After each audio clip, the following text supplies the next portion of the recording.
नमो सर्वमंगल मंगल्ये शिवे सर्वार्थ साधिके शरण्ये त्र्यंबके गौरी नारायणी नमस्तुते। नमस्कार, आमी जय शास्त्री।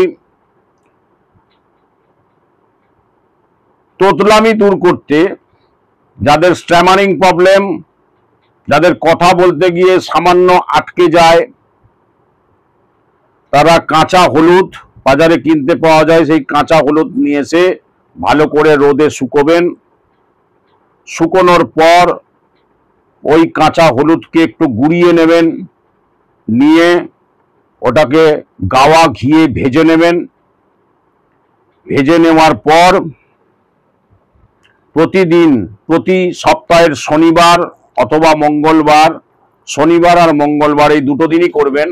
শনিবার মঙ্গলবার সকালবেলা ঘুম থেকে উঠে ওই গুঁড়ো করা ঘিয়ে ভাজা কাঁচা হলুদকে 1 চামচ করে নিয়ে চিবিয়ে খেয়ে বা জল দিয়ে গিলে খেয়ে তারপরে আপনারা 1 গ্লাস জল খেয়ে পাতররাস করবেন।